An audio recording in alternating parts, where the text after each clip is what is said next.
जयकुमार गोरे यांच्यावरती एका महिलेला आपले विवस्त्र फोटो पाठवल्याचा आरोप करण्यात आला होता।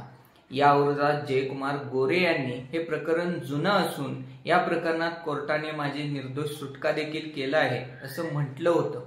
या विरोधातच गोरेंनी सभागृहात संजय राऊत, रोहित पवार आणि पत्रकार तुषार खरात यांच्या विरोधात हक्कभंगाचा प्रस्ताव देखील दाखल केला होता। या प्रकरणात आरोप करणाऱ्या महिलेविरोधात आज 1 कोटीची खंडणी घेताना सातारा पोलिसांनी या महिलेला अटक केला आहे।